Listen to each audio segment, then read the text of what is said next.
Je veux rendre aux Congolaises et aux Congolais leur dignité, leur fierté, leur bonheur, leur joie de vivre dans un Congo uni, fort et prospère. Bobo Sanate, Papa Lobaki, le peuple d'abord.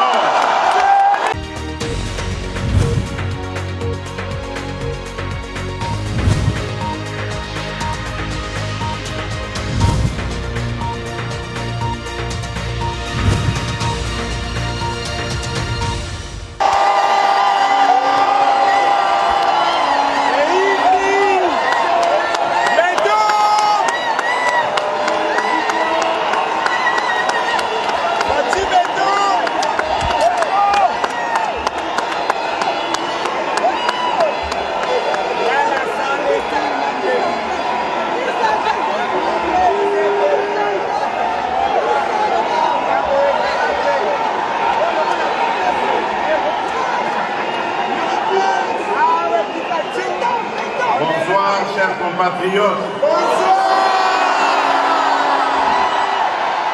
Manambo Kambote Nadino.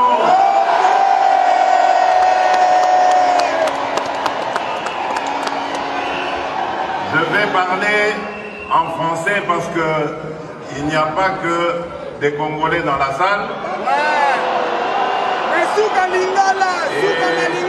je crois qu'il y a même la presse étrangère, principalement belge. Et donc, pour que tout le monde me comprenne, ce serait plus juste de parler français. Et ça vous été.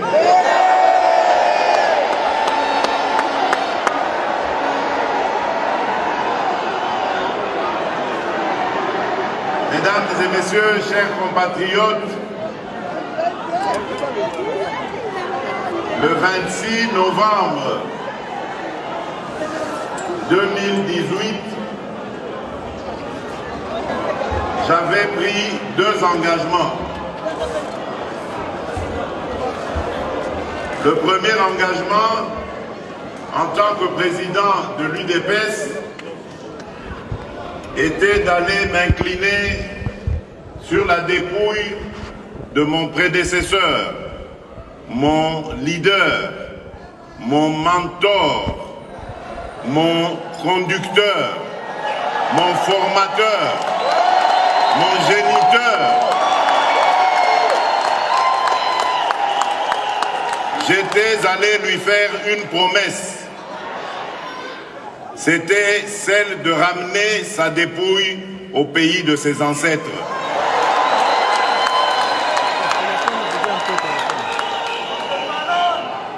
Ma deuxième promesse, je vous l'avais faite à vous, chers compatriotes.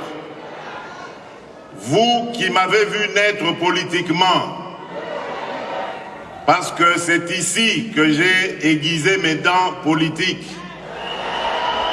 C'est dans ce pays que j'ai pris mes premières fonctions politiques à la cellule de l'UDPS Leuven. C'est dans ce pays que j'ai accru ma capacité à développer la diplomatie de mon parti.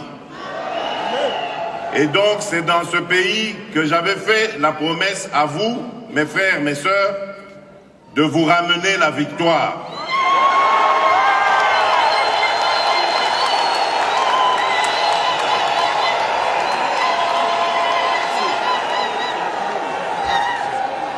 Et ensuite, je suis descendu au pays.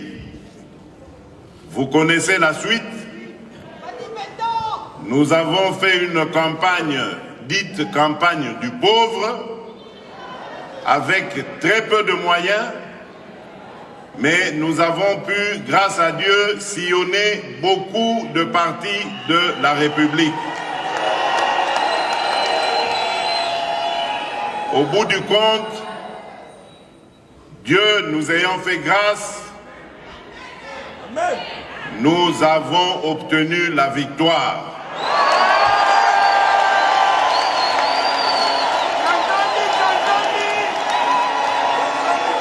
Et donc, il n'était que normal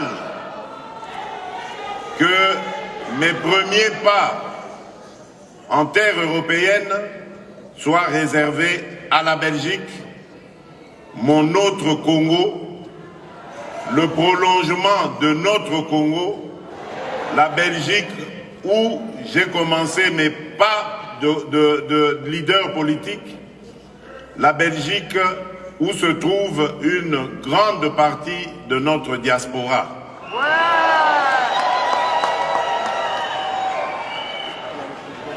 Et donc je suis là d'abord pour vous remercier de vos prières, parce que je sais que beaucoup, Batiaki Mabolongo Nassé,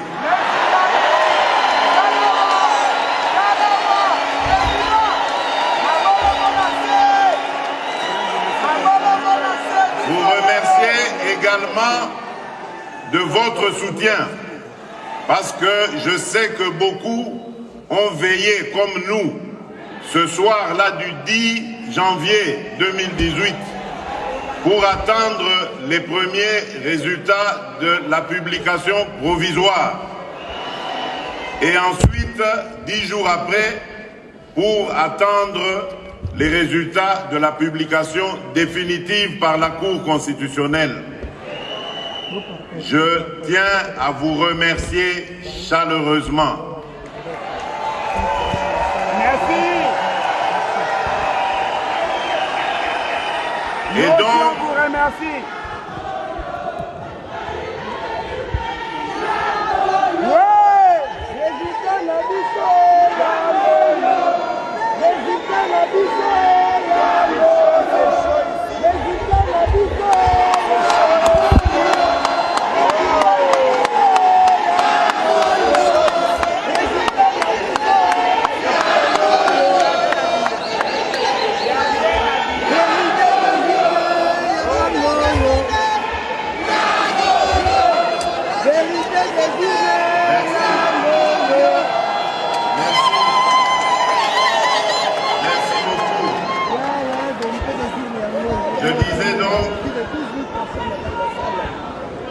Comme je l'avais dit le soir de la confirmation de mon élection, après le combat pour la conquête du pouvoir, un autre combat commence. Et j'ai rajouté que j'étais le président de tous les Congolais.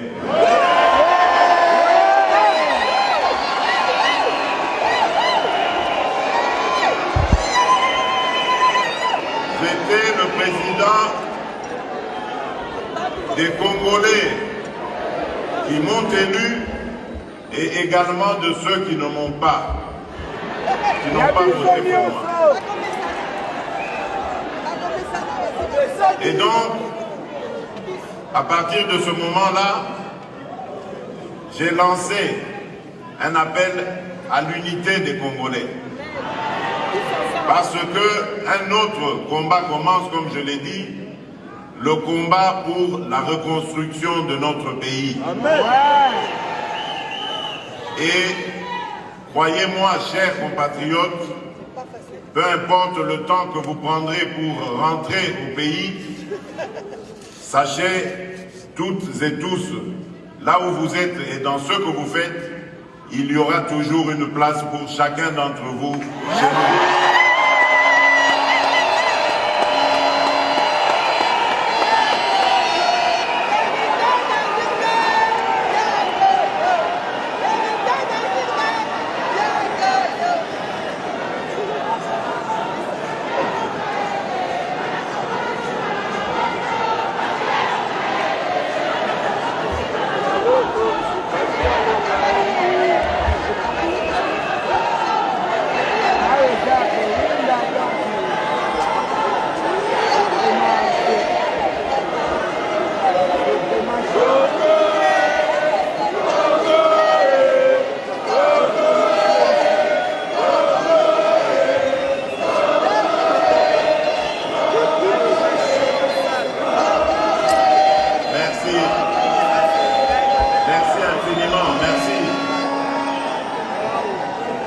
Je disais donc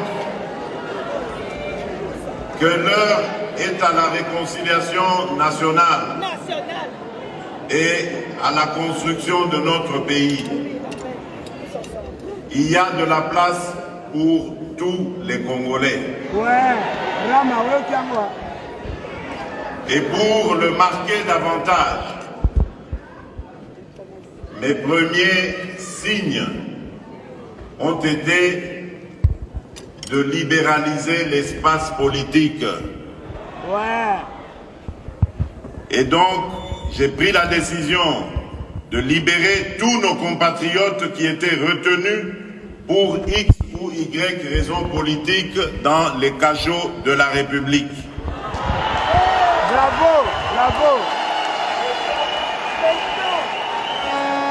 Pour ceux qui étaient en exil, empêchés de retourner dans leur pays,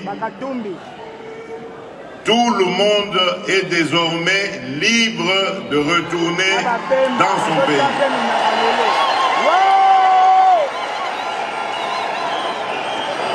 Aujourd'hui, il n'y a plus de raison désormais à prétendre craindre le pouvoir qui est en place. Mais je ne demande pas à revenir incessamment parce que je connais les réalités de la vie à l'extérieur du pays, surtout ici en Belgique. Je connais les engagements professionnels, ce que cela signifie, et je sais que la réinsertion sociale, lorsque surtout on est à la tête d'une famille nombreuse, n'est pas assez facile. Donc prenez votre temps, chers compatriotes, mais n'oubliez pas de rentrer dans votre pays.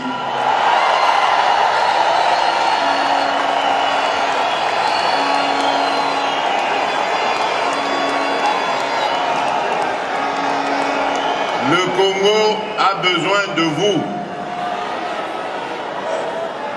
Nous avons plusieurs chantiers en construction.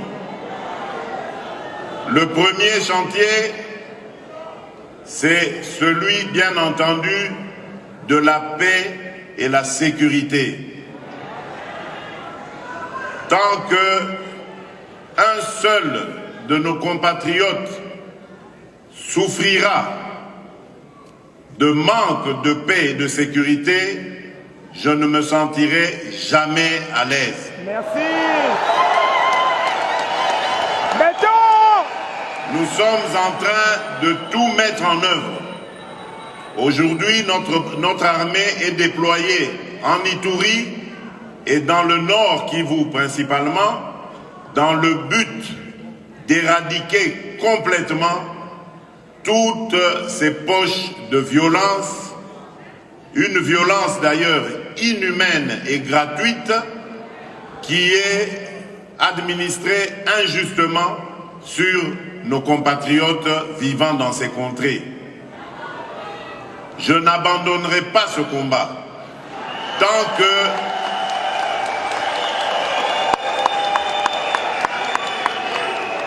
que ces renégats Banyangala Katawana seront là.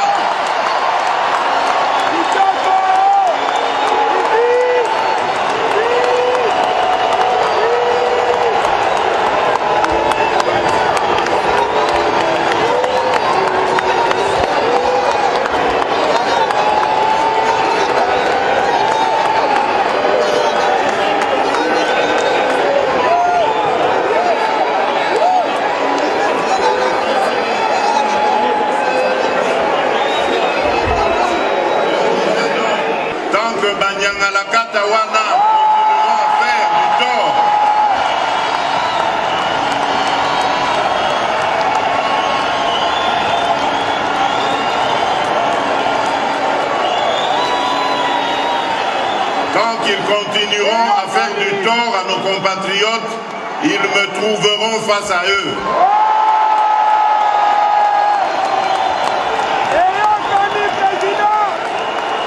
Mon objectif, c'est la paix Et je prends le serment ici de ramener la paix totale dans notre pays.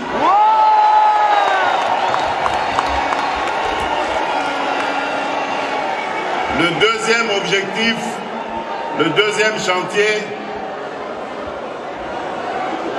c'est celui de l'instauration d'un état de droit. Ce vœu cher à notre grand combattant, l'immortel Étienne Tshisekedi Wamulumba.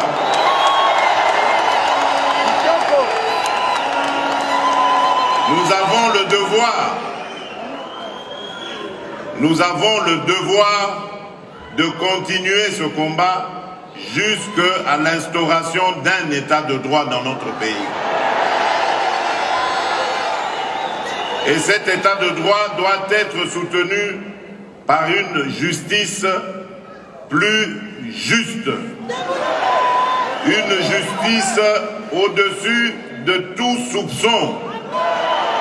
Une justice qui va faire son travail pour protéger les citoyens et leurs biens. Ainsi, pouvoir dire le droit en conformité justement avec la loi. C'est ça, l'état de droit que nous voulons instaurer.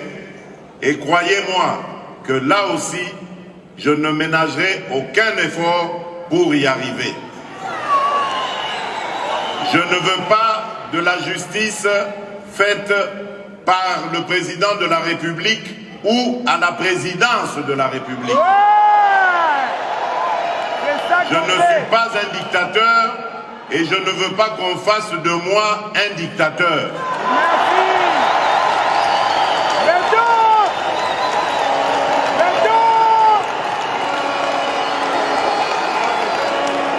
Bien parlé, monsieur le président. Merci.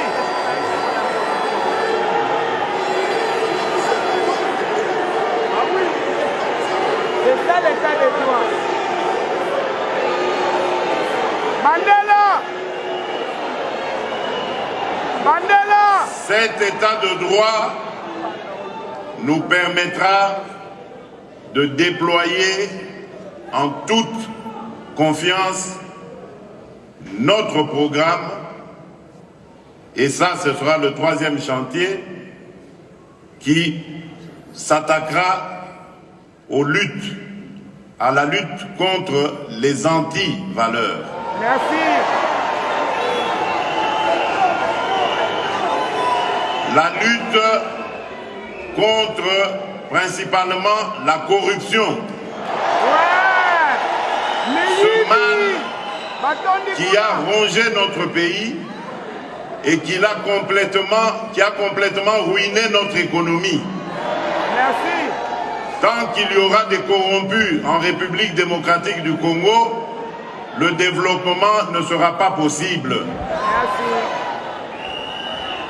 Les Congolais doivent comprendre que nous devons rejeter ces pratiques et nous consacrer réellement à la bonne gouvernance en usant comme il se doit de nos potentialités et ainsi pouvoir accroître notre richesse et par là mieux la redistribuer afin de réussir la lutte que nous avons engagée contre la pauvreté. Merci. Et d'ailleurs, à ce sujet, j'ai même un conseiller spécial chargé justement de m'aider à lutter contre la pauvreté. Merci. Dans les jours qui viennent, nous proposerons aux Congolais notre programme de lutte contre la pauvreté et vous verrez combien il est ambitieux et porteur d'espoir. Merci. L'autre chantier qui est déjà aussi en cours, c'est celui de l'éducation. Depuis le 2 septembre de cette année, Dans l'enseignement fondamental, il y a désormais la gratuité.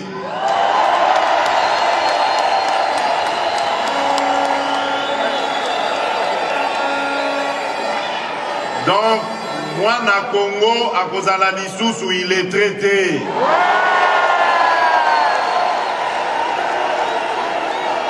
Pour akoye kola kotanga pe kokoma ofele.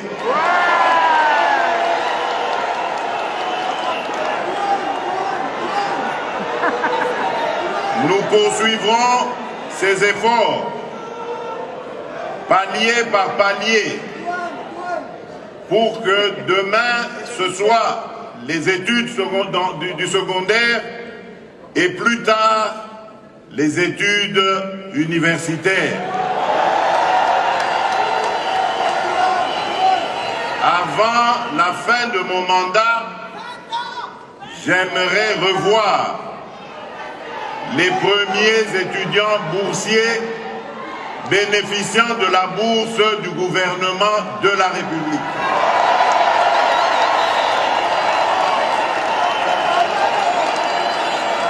Oui, cela est possible et nous l'avons démontré avec le peu d'argent que nous avons trouvé dans les caisses du Trésor public. Nous avons engagé un certain nombre d'actions que nous avons appelées le programme des 100 premiers jours d'urgence du président de la République. Avec ça, nous avons réussi beaucoup de choses, mais je sais qu'il y en a encore beaucoup d'autres à réaliser. Mais nous avons remis en état plusieurs routes, nous en avons construit d'autres, nous avons construit des ponts, nous avons désengorgé des territoires entiers, nous avons restauré des écoles, nous avons construit des écoles, nous avons restauré des hôpitaux, nous avons construit des hôpitaux, bref, nous avons fait beaucoup de choses avec peu de moyens.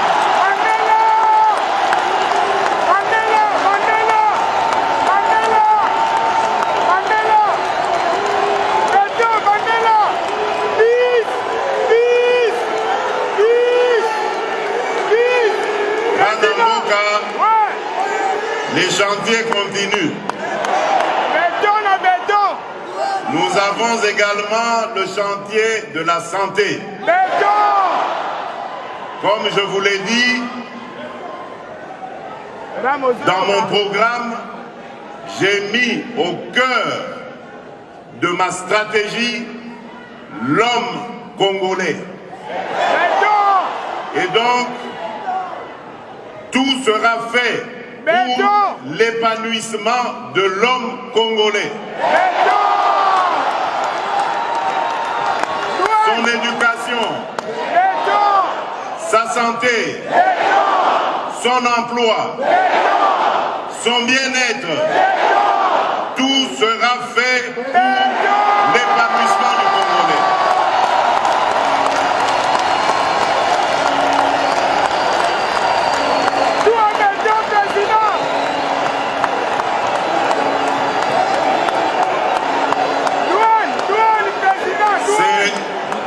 Après avoir obtenu l'épanouissement du Congolais, que nous pourrons être sûrs maintenant de développer notre pays. En même temps, nous nous attaquons au chantier des infrastructures. Vous savez que notre pays est en grand déficit de routes, de ponts, de voies ferrées et fluviales. Nous avons depuis quelque temps entrepris des contacts en tout genre. C'est ce qui explique d'ailleurs les nombreux déplacements que j'effectue avec des investisseurs dans plusieurs domaines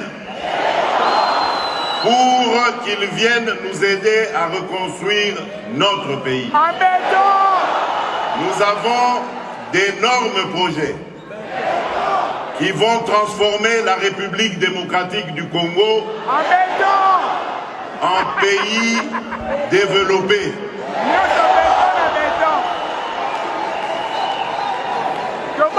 L'autre chantier, comme vous le savez, c'est celui de l'énergie, l'eau et l'électricité. Aujourd'hui, chers compatriotes, il y a moins de 10% de notre population qui a accès à l'eau et à l'électricité. Nous avons, depuis que nous sommes là, financé, grâce au peu que nous avons trouvé dans les caisses du Trésor, des projets de construction de puits pour l'adduction d'eau potable.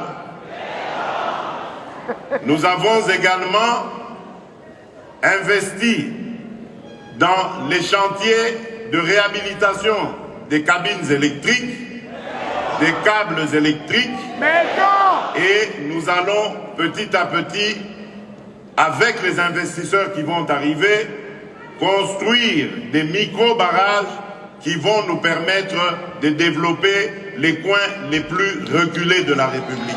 Merci.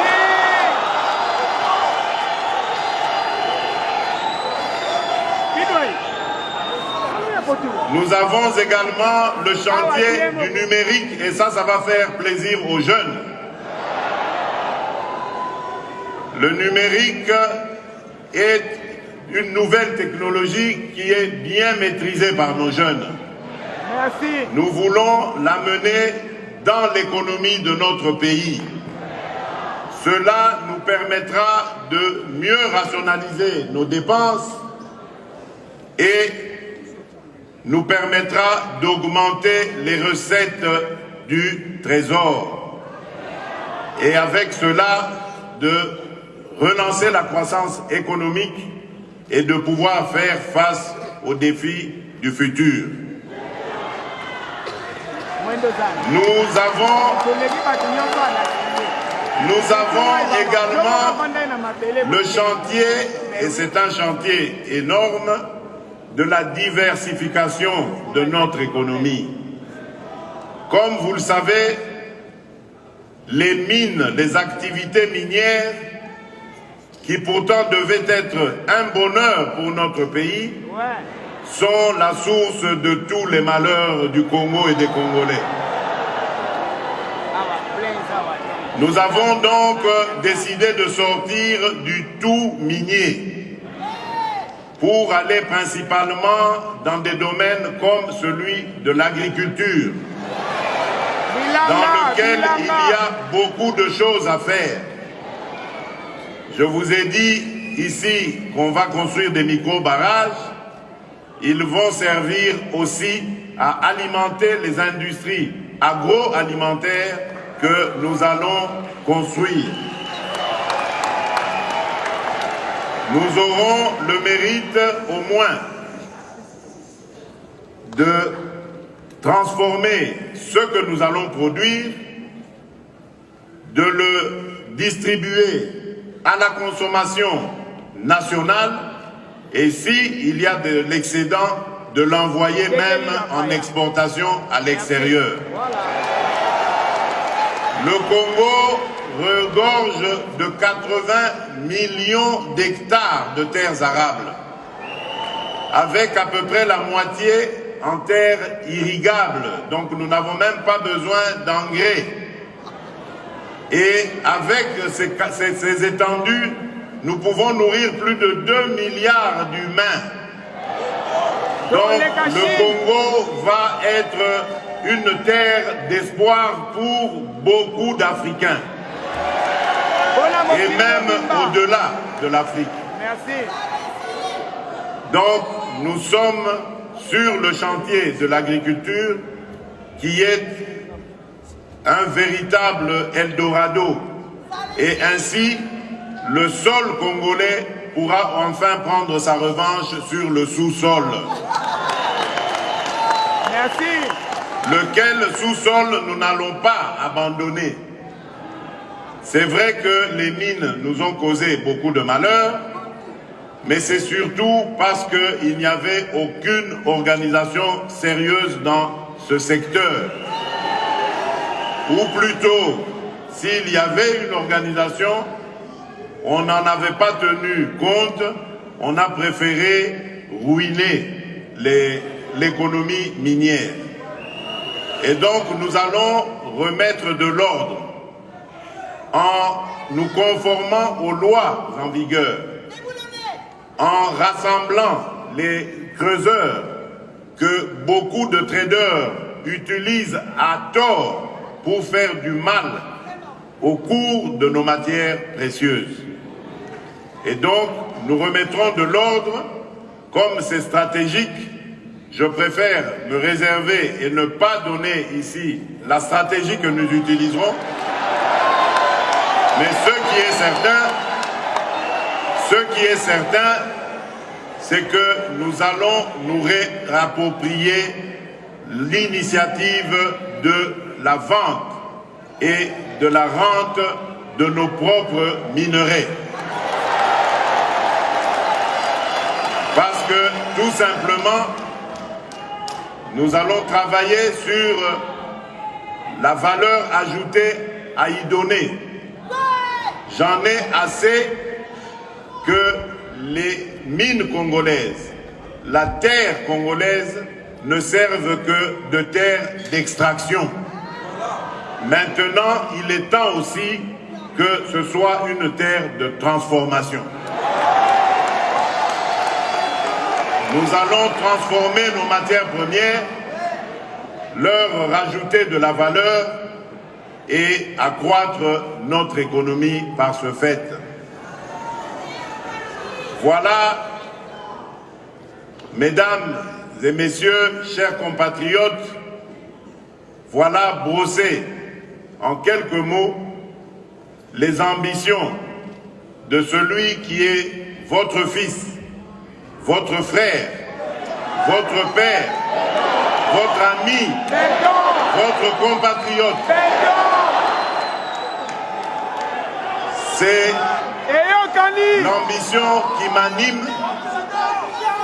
Je l'ai promis et comme vous le savez, je ne suis pas homme à promettre en vain, je le réaliserai.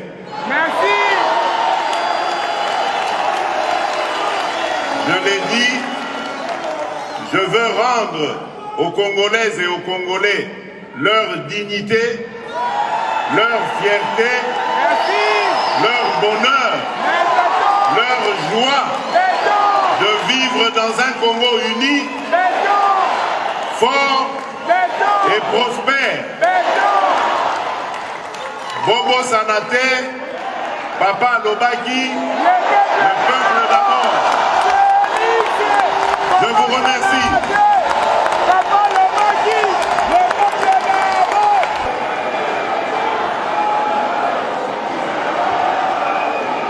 Merci. Merci à...